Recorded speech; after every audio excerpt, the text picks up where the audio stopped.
क्या ayatollah Khomeini Iran छोड़ के मॉस्को भागने वाले हैं?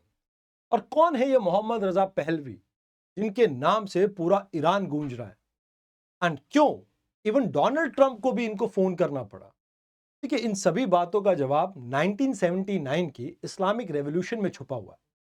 आइए एक एक करके इन सभी चीजों को डिकोड करते हैं। मैं विवेक शर्मा आज जो आपको टॉपिक पढ़ा रहा हूं, ये आप जीएस पेपर 2 इंटरनेशनल रिलेशन से रिलेट कर सकते हैं।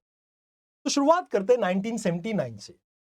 1979 में जब इस्लामिक रेवोल्यूशन हुई ईरान के अंदर, तो उस समय शाह यहां पे रूल करते थे और उनके आखिरी बेटे हैं मोहम्मद रजा पहलवी, जो पिछले 46 ईयर से ईरान से बाहर है।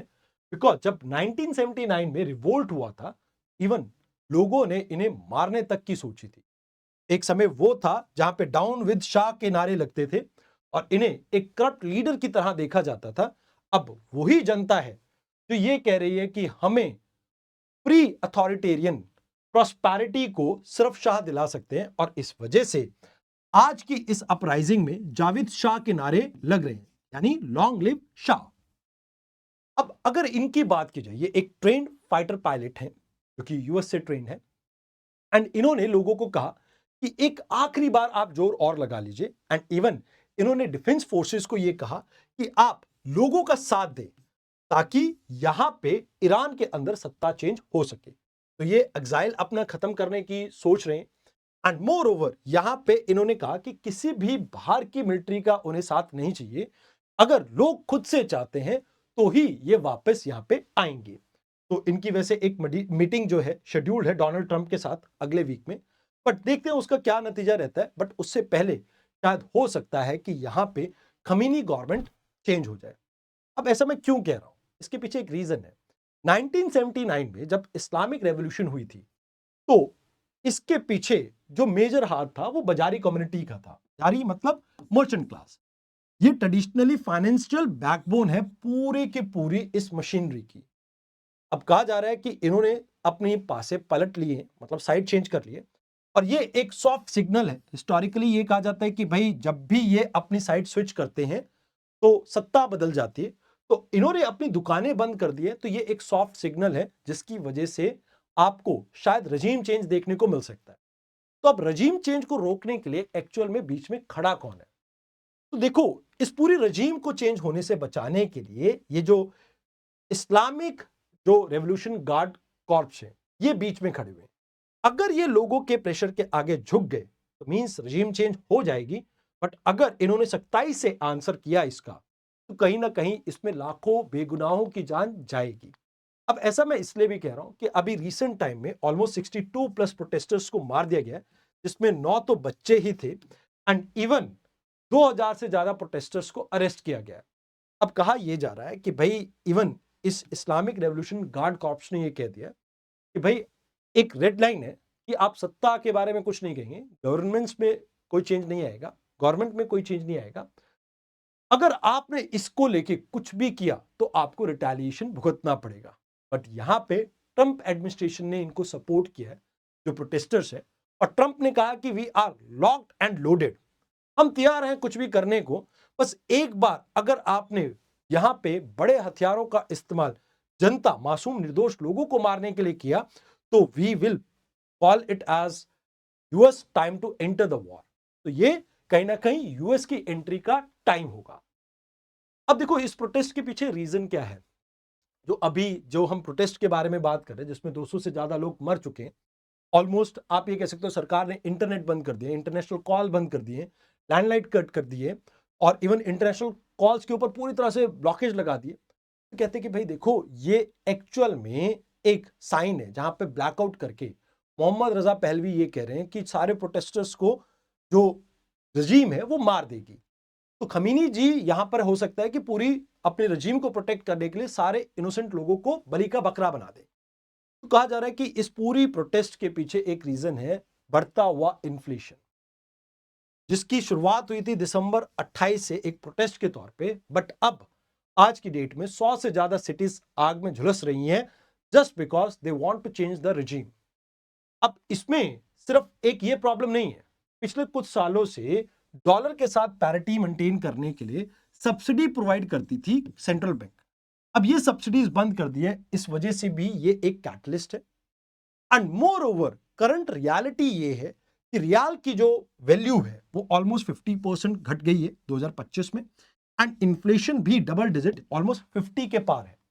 तो इस वजह से लोग इस इन्फ्लेशन के अगेंस्ट प्रोटेस्ट कर रहे हैं, इस रजीम के अगेंस्ट प्रोटेस्ट कर रहे हैं। एंड यहां पे इंडिया के लिए भी टेंशन कम नहीं है। आप एक मैप के थ्रू समझिए कि इंडिया के क्या कंसर्न है। पहले तो इस मैप को थोड़ा ठीक कर दें कि इंटरनेशनल कम्युनिटी वाले मैप हमारा ठीक से नहीं बनाते हैं। फिलहाल इस मैप को देखिए। देखो, इस वेस्ट एशिया की बात की जाए तो इस एरिया से इंडिया का बहुत सारा ट्रेड होता है। तो लेट्स से अगर इस एरिया में कोई भी प्रॉब्लम होगी तो हमें ट्रेड करने के लिए कैप ऑफ गुड होप से होके जिब्राल्टर स्ट्रेट से होके जाना पड़ेगा। तो यहां पे आपका टाइम इंक्रीज होगा, प्लस आपका फ्यूल ज्यादा इंक्रीज होगा तो कॉस्ट इंक्रीज होगा, तो जिससे हमारी कॉम्पिटिटिवनेस कम होगी। प्लस आपको इंश्योरेंस का भी ज्यादा पैसा पे करना पड़ेगा, तो हमारी ट्रेड के ऊपर इससे नेगेटिव असर पड़ेगा। पहली बात। दूसरी चीज, इस पूरे एरिया से हम ऑयल परचेज करते हैं। 50% तो हमारा दो कंट्री से आता है, रशिया और अमेरिका से, बट बाकी हम बाकी एरिया से भी परचेज करते हैं। तो इस एरिया में किसी भी तरह का रजीम चेंज या कुछ भी होता है तो उससे कहीं ना कहीं इंडिया की एनर्जी सिक्योरिटी के ऊपर भी असर पड़ेगा, क्योंकि वेनेजुला ऑलरेडी आग के घेरे में है और ईरान भी आ गया तो कहीं ना कहीं प्रॉब्लम आएगी। इंटरनेशनल फ्यूल प्राइसेस इंक्रीज होंगे, जिससे इंडिया में भी इन्फ्लेशन के चांसेस बढ़ जाएंगे। देन तीसरी चीज, देखो इस एरिया में बहुत सारे इंडियन डायस्पोरा रहता है, तो इस डायस्पोरा की सेफ्टी भी हमारा एक कंसर्न है। प्लस ये डायस्पोरा रेमिटेंसेस भेजता है जो कि हमारे कहीं ना कहीं बहुत काम आता है।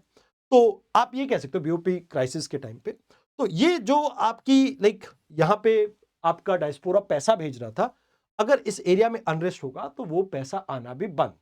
तो मोर ओवर इंडिया के रेमिटेंसेस के ऊपर असर पड़ेगा। ऑलरेडी हमारे यहाँ पे एफडीआई इस साल बहुत कम आया है, एफआईआई भी बहुत ज्यादा वॉलेटाइल है, तो इससे इंडिया के ऊपर भी असर अच्छा खासा पड़ेगा। अब इसके एडिशन में हम चाबार पोर्ट को यूज करते हैं, जिससे हम अफगानिस्तान और सेंट्रल एशिया से कनेक्टिविटी बनाते हैं। अब इसको कनेक्ट करने के लिए हम international north south transit corridor को यूज करते हैं।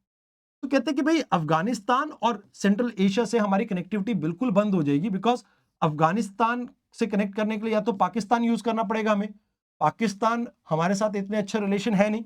तो अगर ईरान में रजीम चेंज होती है तो उसका असर डायरेक्टली हमारी कहीं ना कहीं ट्रेड के ऊपर भी पड़ेगा। तो हमें एक यहाँ पे बैलेंस क्रिएट करना पड़ेगा, जहाँ पे वॉशिंगटन के साथ हमारे डिफेंस और टेक्नोलॉजी से रिलेटेड पार्टनरशिप है, चाबार पोर्ट से हम कनेक्टिविटी इंश्योर करते हैं। तो कहीं ना कहीं ये दोनों चीजों को बैलेंस करना पड़ेगा। हम ये भी नहीं चाहते कि भी हम अरब पॉलिटिक्स से बिल्कुल बाहर चले जाएं, एंड दूसरी तरफ हम ये भी नहीं चाहेंगे कि ट्रंप हमारे ऊपर कुछ प्रेशर क्रिएट करे, एंड कहीं ना कहीं ट्रंप ये कहे कि भाई आओ आप हमारे साथ मिलके यहाँ पर रीजनल सिक्योरिटी गारंटर के तौर पे काम करो। तो इससे बहुत सारे लोगों की हम ये कह सकते हैं कि प्रॉब्लम का हिस्सा बनेंगे। तो वो चीज है। तो पोटेंशियली आप ये मान के चलो कि ईरान की पॉलिसी को लेकर हम कुछ हद तक तो यूएस के साथ अलाइंड है, but regime change is not in our plan. तो ये भी चीजें हमें देखनी होगी। तो लास्ट में मैं यही कहना चाहूंगा कि देखो मिडिल ईस्ट में किसी भी तरह का चेंज होता है रजीम का, तो इससे अलायंसेस चेंज होंगी, एनर्जी सिक्योरिटी को लेके बहुत सारे चेंजेस होंगे, और इंडिया को इसके लिए अब तैयार रहने की जरूरत है। इन एडिशन टू दिस, एक बहुत फेमस कोट है डायना जी का। इन्होंने ये कहा था कि इस्लामिक रिपब्लिक जो है बहुत जल्द इसमें रजीम चेंज होगा, और इन्होंने एक टाइम क्लॉक दी थी 2027 की। तो 2027 अगला ही साल है। तो क्या इस एक साल के अंदर ईरान में वाकई में पॉलिटिक्स में चेंज आने वाला है? आप कमेंट करके बताइए, आपको क्या लगता है, क्या ईरान में सच में रजीम चेंज होगा या खमीनी गवर्नमेंट अपने आप को बचाने में कामयाब रहेगी? Comment in comment below. Thank you.